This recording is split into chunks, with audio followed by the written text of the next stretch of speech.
Well, it's time to learn about how to build a great factory in Satisfactory. A big shout out to Ping Players, who happens to be sponsoring this video. We'll tell you a bit more about them later. So let's get on to the video. If your factory is a sea of yellow lights, you might be struggling to get it balanced. In this modular frame factory, the assembler needs 12 rods per minute, but each constructor makes 15. Left like this, your constructor will be unused 20% of the time. That will lead to power fluctuations, broken breakers, and backups all over the place. To solve this, you can build additional machines to equalize the input and the output. By computing the least common multiple, you can build the perfect quantity. In our example, the least common multiple of 12 and 15 is 60. So our target is 60 rods per minute. The assembler needs 12 rods, so build 5. The constructor makes 15 rods, so build 4. Thus making our input and output equal. That will turn our sea of yellow lights into a satisfactory green that we're aiming for. Have you ever had to equally split a conveyor into a large number of machines? Splitters are built for just 2 or 3 outputs, so how do we calculate what combination of splitters to use to get a balanced output? Most can be solved using prime factors. Let's take this coal generating array I built not long ago. I needed to split one conveyor with coal into 12 individual lines. So let's work it out using prime factors. The prime factors of 12 are 3, 2, and 2. Since our splitters can handle up to 3 outputs, this will work great. We split our conveyor into 3 lines, then each line into 2, and then into 2 again. Now we have 12 equal outputs. If your factory is at risk of shutting down because of power fluctuations, the easiest way to smooth out your power usage is by changing the clock speed of your machines. This feature is available early in the game. Once you unlock the MAM and harvest your first power slug, use the MAM to research power slugs and then research overclock production. Now you can underclock, slow down, or overclock, speed up any machine in your factory. For every shard you use, you can overclock the machine another 50%. Mix and match overclocking and underclocking to perfectly balance your factory and smooth out your power usage. I've written a lot of tips on how to balance and perfect your factories. Balancers, compressors, overclocking, underclocking, I've hit them all.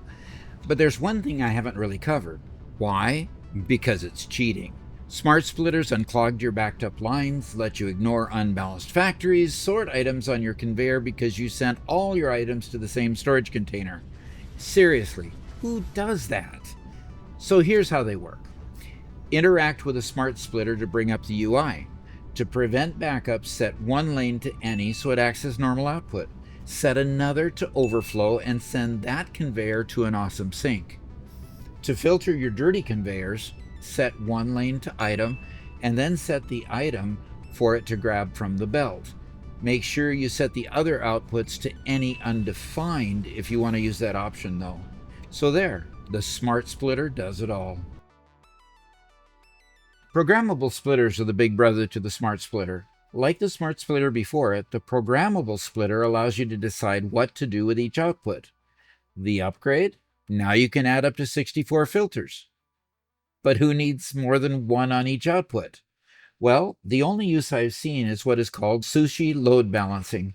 Instead of running multiple conveyors into a production building, you can give the exact quantity you need of each item for each building. First, merge the items onto one conveyor. You must provide exactly the right quantity for your recipe.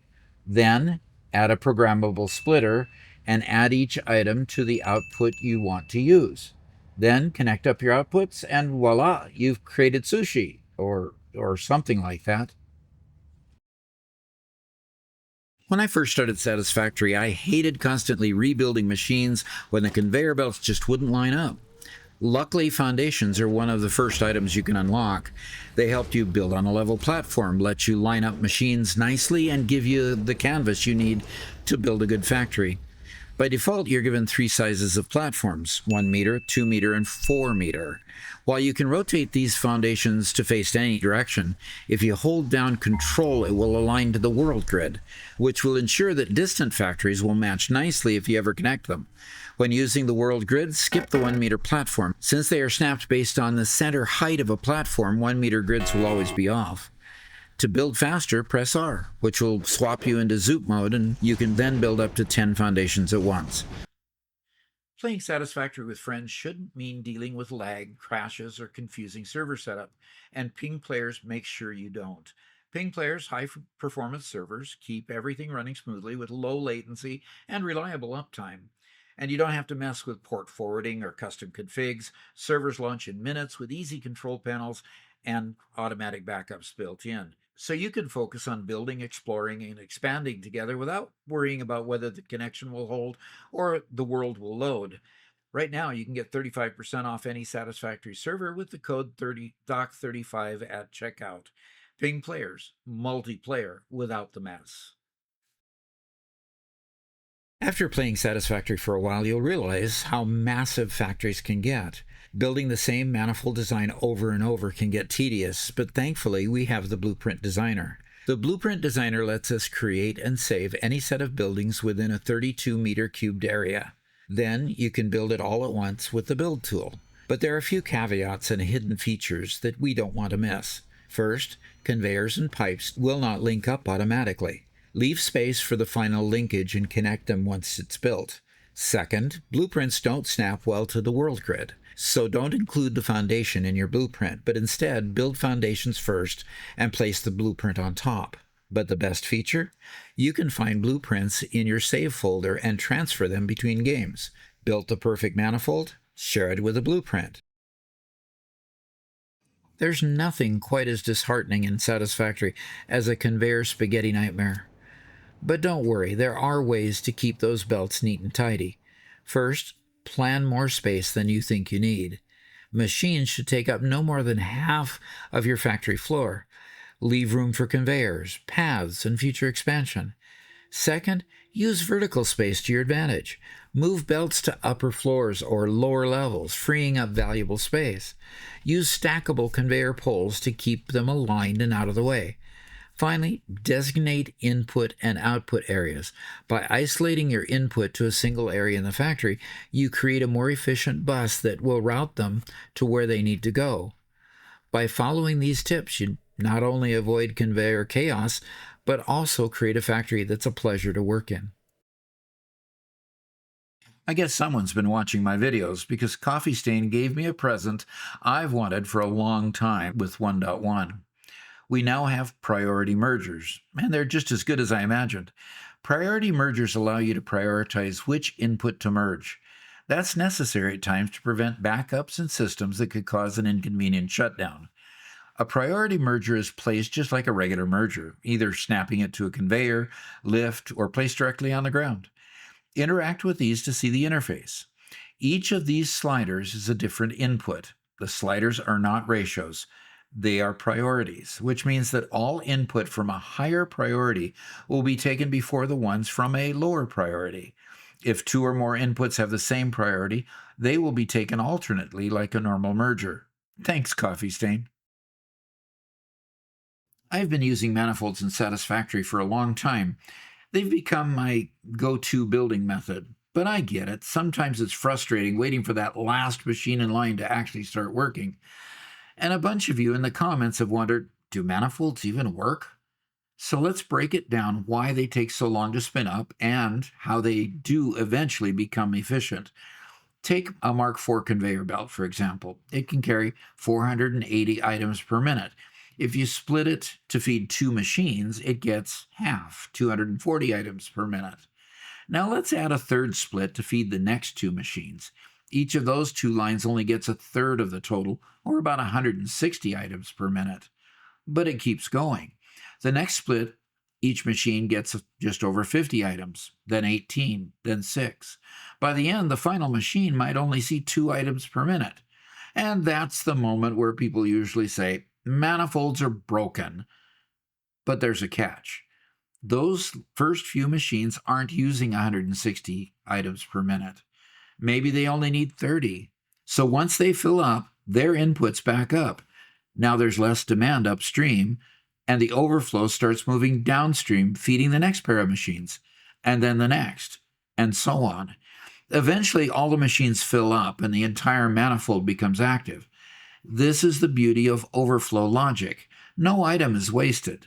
And once everything stabilizes, you can support up to 16 machines on a single line like this. That's the magic of manifolds. Slow to start, but once they're full, they just work. To overclock or not to overclock, that is the query. Whether 'tis nobler in the factory to suffer the slings and shortages of underfed machines, or to take shards against the sea of slowness, and by boosting them, end them, I stand now in the final tier, a realm of boundless shards. With these power shards I bid my factory blaze with endless might. Yet ere this bounty I did with care deploy, each shard with cunning mind and measured hand. But listen, for power, though vast, grows thirsty as it flows. One machine overclocked at max consumes threefold the current, but yields only 2.5 times the harvest in return. So weigh this bargain well, or build more fuel to feed thy greed. First, I say, grant shards to miners bold, to wake the hidden riches of the purest node.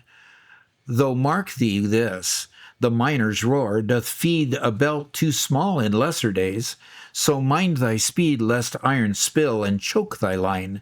Second, tune thy factory lines with care, let shards shape each machine pace to match its kin, so all flow smooth, no backlog, no waste, no idle time. Verily, reckless overclocking shall be etched upon thy record eternal. Power squandered, efficiency weeps. Mark her words, or heed them not. Though long as thy belts run swift and thy lights stay lit, no man nor AI shall mar thy industry. Me and my boys have settled into our new offices in the Gigafactory. I've got my observatory where I can see my whole map. Garrett's got his R&D lab, and Robert's down there in the customer service department where he belongs. But there is something I miss from our original mega factory that we haven't rebuilt yet, and that's the inventory dumps. We had 3 of them right at the entrance of the hub room. The first was for any alien remains. They were sorted out into alien DNA capsules and sunk. It cost a few summer sloops, but getting those bonus coupons was worth it. Second, we made a slug dump. While it's not as helpful now that we have synthetic shards, having a convenient place to toss the slugs or empty them out from the depot was handy. We put a dimensional depot on the end of the line to ensure that we always had a supply wherever we went. The last dump was a simple one. It went straight to a sink, with a programmable splitter taking out any random items that can't be sunk. When I build it in the Gigafactory, I'm going to combine them into a single dump and make sure that Robert empties the non-sinkables every once in a while. Your offering has been accepted. Temporary delay has been issued from previous punishment. Thanks for watching, and thanks to Ping Players for sponsoring this video, and we'll see you later. Bye.